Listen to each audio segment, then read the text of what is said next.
He burst through the trees and onto a small clearing, panting and terrified. The whispers stopped. The footsteps ceased. For a moment, there was silence, heavy, oppressive silence. Daniel looked around, trying to catch his breath, but he saw nothing. No figure, no glowing eyes.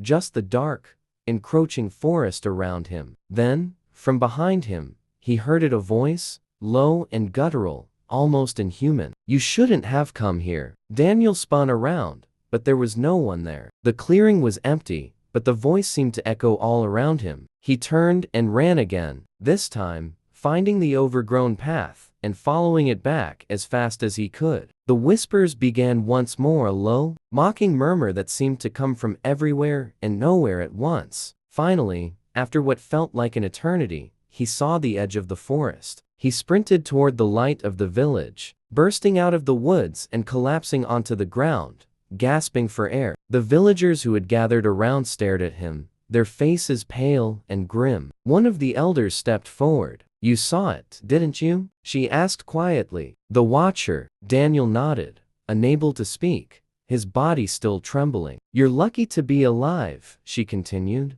"Most who see it don't make it back." From that day on, Daniel never set foot in the woods again, but the whispers never truly left him. At night, as he lay in bed, he could still hear them, faint but unmistakable.